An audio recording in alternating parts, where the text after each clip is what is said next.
नमस्कार, good morning. News state देखने आप, मैं हूं आपके साथ धीरेन्द्र अवस्थी और बुलेटिन की शुरुआत करते हैं बड़ी खबर से। हापुड़ से बड़ी खबर है, 20 सड़क पर युवक ने बंदूक तानी है।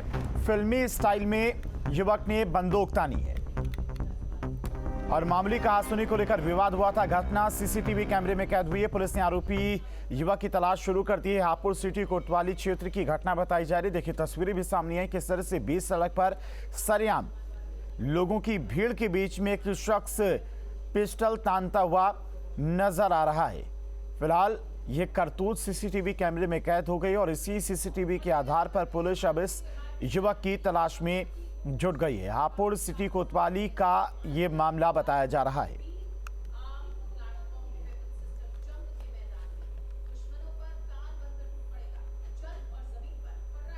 और लखनऊ से बड़ी खबर है, सुभाष चंद्र बोस की 126वीं जयंती है। आज सीएम योगी माल्यार्पण करेंगे। सुभाष चंद्र बोस की प्रतिमा पर माल्यार्पण करेंगे। सुबह 10:30 बजे जर्मनी के राजदूत से भी मुलाकात करेंगे। 11:30 बजे उन्नाव लखनऊ के जनप्रतिनिधियों से मुलाकात करेंगे और दोपहर 4 बजे महिंद्रा ग्रुप के चेयरमैन से मुलाकात करेंगे। तो नेताजी सुभाष चंद्र बोस की आज 126वीं जयंती है।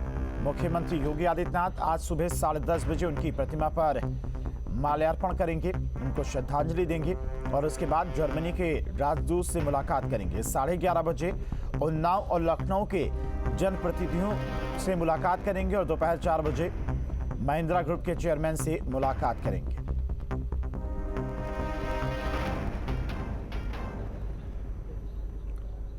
बढ़ते आगे, फतेहपुर में धर्मांतरण के मामले में पुलिस ने मास्टरमाइंड रामचंद्र को गिरफ्तार कर लिया। पुलिस की पूछताछ में आरोपी ने कबूला है कि उसने 2000 लोगों का धर्मांतरण कराया। पुलिस ने आरोपी के पास से एक डायरी, बाइबल, आधार कार्ड और फोटो एल्बम बरामद किया है। पुलिस ने उसके 2 घरों की तलाशी ली और पुलिस एक घर को प्रार्थना सभा स्थल बता रही, जबकि दूसरे आवासीय घर में ताला लटका हुआ है। पुलिस की एक टीम अन्य आरोपियों की तलाश में प्रयागराज रवाना हुई है। और आपको बता दें कि रामचंद्र पर पहले भी धर्मांतरण के आरोप में जेल जा चुका है। खागा कोतवाली पुलिस ने अक्टूबर में चंगाई सभा कराने के आरोप में इसे पकड़ा था। गरीबों को बेवकूफ बनाता है, जो कि यूजीसी ने साफ लिखा है एफिडेविट में कि आप इलिटरेट मैसेज को चीट मत करिए। ये चीट करता है। हाईकोर्ट में एफिडेविट दिया उन्होंने कि इसको रोका जाए। ये उनके ब्रेन वॉश करके और उनसे भी चंदा लेता है ये। और जो गांव के पादरी हैं, अब आप बताइए उन पादरियों को जो हजारों में हैं। और कौशाम्बी जिले में भी ईसाई मिशनरियों का मकर जाल फैला हुआ है। हिंदूवादी संगठनों का आरोप है कि चंगई सभा में हार्ट अटैक, कैंसर, लकवा जैसी घातक बीमारियों को झाड़ फूक के नाम पर ठीक करने के बहाने हिंदू परिवारों का सामूहिक धर्मांतरण किया गया। मामला पिपरी थाना क्षेत्र के मोहम्मदपुर पुरैनी गांव का है। आरोप है कि आर्थिक रूप से कमजोर परिवारों को झाड़ फूक के नाम पर घातक बीमारियों को ठीक करने के बहाने पहले चुंगई सभा में बुलाकर उनका ब्रेन वॉश किया जाता है। जब लोग पोस्टर की झांसे में आ जाते हैं तो वो उनका धर्मांतरण कर ईसाई धर्म का बाइबल देकर उन्हें घर भेज दिया जाता है। और मामला पिपरी थाना क्षेत्र के मोहम्मदपुर गांव का है। मामले में एडिशनल एसपी ने जांच के बाद कार्रवाई की बात कही।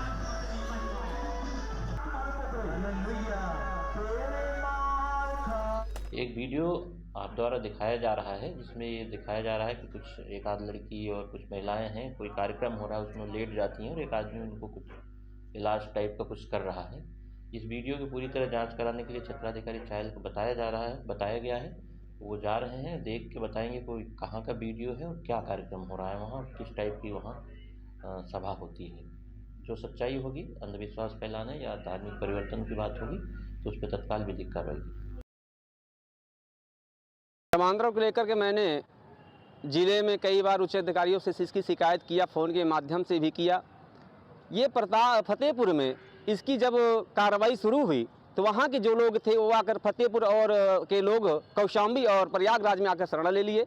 और वही लोग बिलाल के माध्यम से जुड़ा हुआ कोई संजय मसीह नाम का व्यक्ति है, जो कि प्रयागराज और कौशाम्बी में बड़ी पैमाने पर गरीब लोगों को रविवार के दिन चंगाई सभा के नाम से धर्म परिवर्तन कराता है। शाहजहांपुर में सर्विलांस इंस्पेक्टर पर बीजेपी के कदावर नेता के घर में घुसकर गोली चलाने का आरोप लगाया। वहीं दूसरी तरफ बीजेपी नेता के घर में मौजूद लोगों ने भी घटना के बाद इंस्पेक्टर को बंधक बना लिया।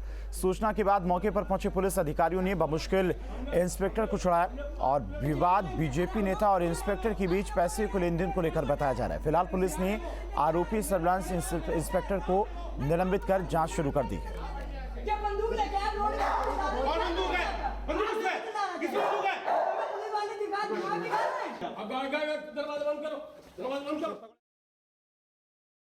प्रकरण हुआ है जिसमें पूर्व जिला पंचायत अध्यक्ष ने मदद के तौर पे कुछ पैसे दिए थे यहाँ cyber crime incharge inspector Neeraj को, और ये काफ़ी पहले दिए थे। वो अपना पैसा कुछ वापस आ गए थे, कुछ पैसा बाकी था।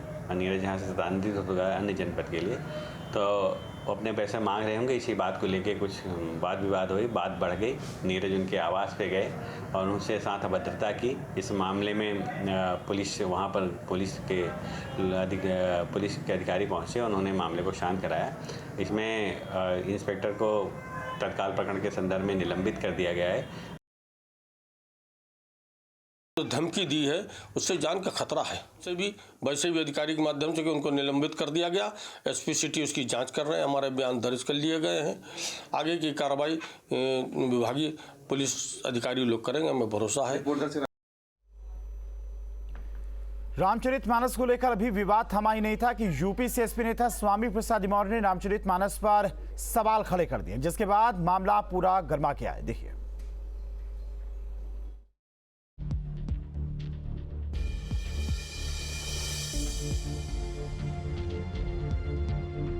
रामचरितमानस को लेकर बिहार से शुरू हुआ विवाद अब उत्तर प्रदेश पहुंच गया है। समाजवादी पार्टी के नेता स्वामी प्रसाद मौर्य ने रामचरितमानस में कुछ पंक्तियों को लेकर सवाल खड़े किए हैं। उन्होंने कहा कि धर्म के नाम पर जाति विशेष, वर्ग विशेष को अपमानित करने का काम किया गया है।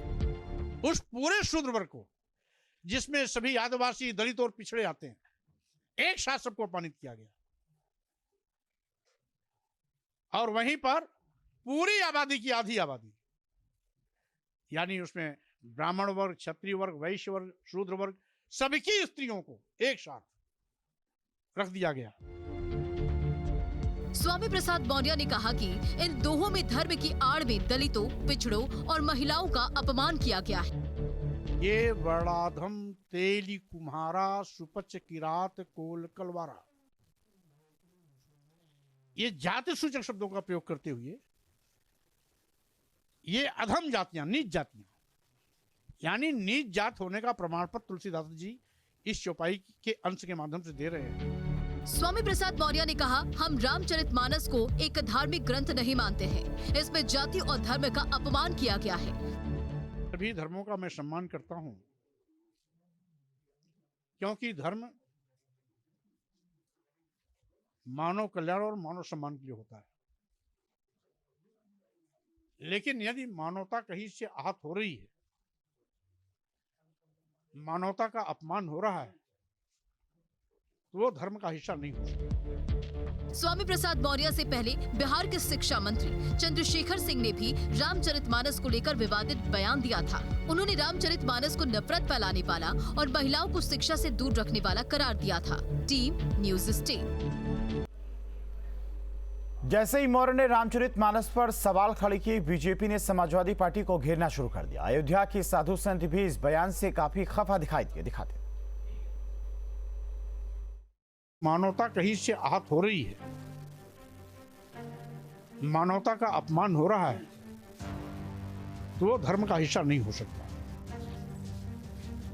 तुलसीदास जी की रामायण में भी कुछ अर्थ ऐसे आए जहां जाति सूचक शब्दों का प्रयोग करते हुए अपमानजनक टिप्पणी की गई। स्वामी प्रसाद मौर्य का ये बयान और फिर आरोपों की बौछार। एसपी नेता स्वामी प्रसाद मौर्य के बयान को बीजेपी ने आड़े हाथों ले लिया। तरीके की बात किसी भी राजनेता के कहने के लिए मुझे नहीं लगता कि ये उचित है, और इस तरीके की मानसिकता रखना रामचरितमानस के बारे में, ये बहुत ही निकृष्ट मानसिकता है। ये अपने आप के चरित्र के बारे में वो दर्पण कर रहे हैं। कन्नौज से बीजेपी सांसद सुब्रत पाठक ने स्वामी प्रसाद मौर्य के बहाने एसपी को निशाने पर लिया और समाजवादी पार्टी को राम विरोधी बताया। स्वामी प्रसाद जी जब भारतीय जनता पार्टी में थे तो राम की पूजा करते थे, राम राम किया करते थे। देखो ये कुछ नहीं है, केवल ये वोट बैंक की राजनीति है, केवल विशेष वोट बैंक को किस प्रकार से प्रभावित करें। और समाजवादी पार्टी में तो अगर रहना है तो फिर राम विरोधी तो होना ही है। स्वामी के बयान को लेकर राजनीति भी गर्मा गई है। कैबिनेट मंत्री धर्मपाल सिंह ने स्वामी प्रसाद मौर्य के बयान पर तीखी प्रतिक्रिया दी। जो राम के द्रोही होते हैं वो विश्वद्रोही हो जाते हैं, उन्हें कोई समझने वाला होता नहीं और उनकी बहुत बुरी ख्वारी होगी। वहीं बीजेपी के प्रदेश अध्यक्ष भूपेंद्र सिंह चौधरी भी निशाना साधने में पीछे नहीं रहे। और समाजवादी पार्टी के लोगों ने हमेशा समाज में वैमनस्यता, टकराव, तनाव की स्थिति पैदा की है और समाजवादी पार्टी की पहचान हमेशा हमारे प्रतीकों का अपमान करने की। रामनगरी अयोध्या के साधु संतों ने स्वामी को मानस पढ़ने की सलाह तक दे डाली। यह स्वामी प्रसाद मौर्य ने जो कहा है, पहले रामचरितमानस को पढ़ें। मैं चैलेंज करता हूं कि रामचरितमानस की किसी भी एक चौपाई का वो अर्थ नहीं कर सकती, और अगर एक चौपाई का अर्थ उनको करना नहीं आता है तो फिर उनको रामचरितमानस के विषय में बोलने का कोई अधिकार नहीं है। और यदि बिना जाने रामचरितमानस पर अंगुली उठाएंगे तो फिर उसका परिणाम भी भुगतने के लिए तैयार रहें। भाजपा से जब भगाया गया है और तो लतखोर हो गया, यहाँ से वहाँ दौड़ रहा था। उसको ये पता नहीं है कि रामायण है वो हमारे भगवान राम का चरित्र उसमें है। कह रहा है कि उसको प्रतिबंधित किया जाए, तो इतना बड़ा मूर्ख कोई नहीं होगा, उसको एक पैसे का ज्ञान नहीं है। स्वामी प्रसाद मौर्य को तुरंत प्रतिबंधित करके पार्टी से बाहर करो और इसको जेल में भेजो। रामचरितमानस पर स्वामी प्रसाद मौर्य के इस बयान पर विवाद बढ़ गया है। Team news stay. और हरदोई से बड़ी खबर, स्वामी प्रसाद मौर्य के बयान पर बढ़ा विवाद। एसबीएसपी प्रवक्ता सुनील अर्कवंशी ने निशाना साधा है। सत्ता में ना आ पाने से स्वामी प्रसाद हताश हैं। स्वामी प्रसाद मौर्य का मानसिक संतुलन ठीक नहीं। अखिलेश यादव पर भी एसबीएसपी ने निशाना साधा और जनता ने एसपी को नकार दिया है। एसबीएसपी की तरफ से निशाना साधते हुए तमाम सारी बातें कही गई।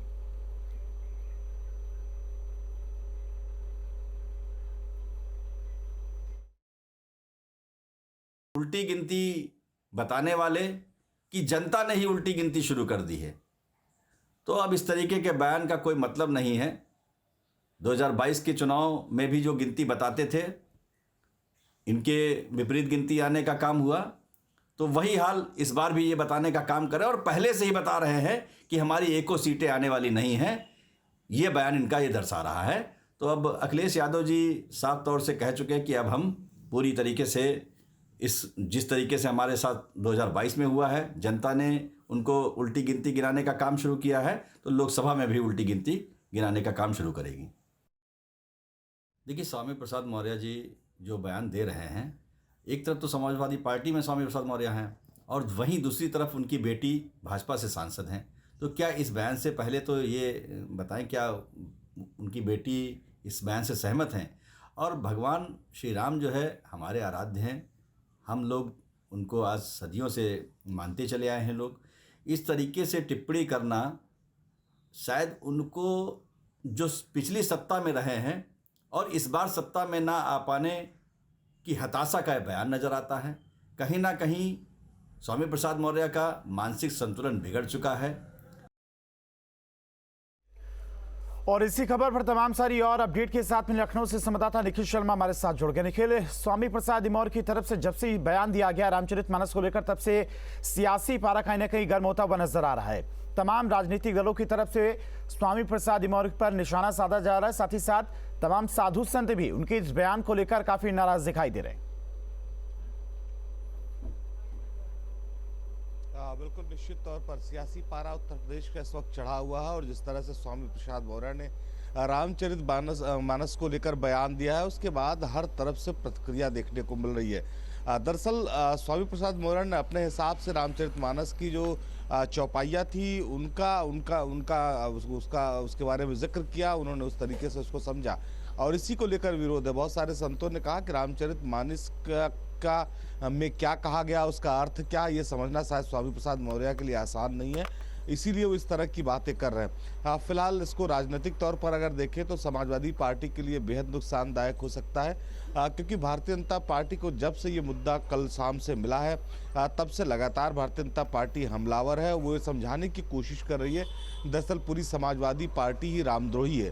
तो जब उत्तर प्रदेश में किसी पार्टी किसी राजनीतिक दल पर प्रभु श्री राम के अपमान का जब वो लग जाता है लेवल, तो निश्चित तौर पर उसको एक बड़ा नुकसान होता है। अखिलेश यादव की अगर बात करें तो अखिलेश यादव आज लखनऊ में नहीं है। कल वो उत्तराखंड गए थे और मौसम खराब होने की वजह से लखनऊ वापस नहीं आ पाए। तो निश्चित तौर पर जब राजधानी लखनऊ आएंगे तो बहुत सारी चीज़ों पर चर्चा होगी कि स्वामी प्रसाद मौर्य का ये बयान देना पार्टी के लिए कितना उचित होगा। कल जब वो रामचरितमानस पर हम उनसे बात कर रहे थे तो स्वामी प्रसाद मौर्य का कहना था कि ये उनका निजी बयान है, अगर इससे समाजवादी पार्टी भी अगर सहमत है तो बेहतर है। तो समाजवादी पार्टी के एमएलसी हैं, बड़े नेता हैं, अखिलेश यादव के बेहद करीबी ठीक है, बिल्कुल निखिल, अखिलेश यादव का इंतजार करना होगा स्वामी प्रसाद मौर्य के बयान पर, उनकी क्या प्रतिक्रिया है, उनका क्या रिएक्शन है। फिलहाल तमाम जानकारी के लिए आपका निखिल बहुत बहुत शुक्रिया। और खबरें लगातार जारी रुकती हैं, यहाँ पर एक छोटे से ब्रेक के लिए फौरन लौटेंगे।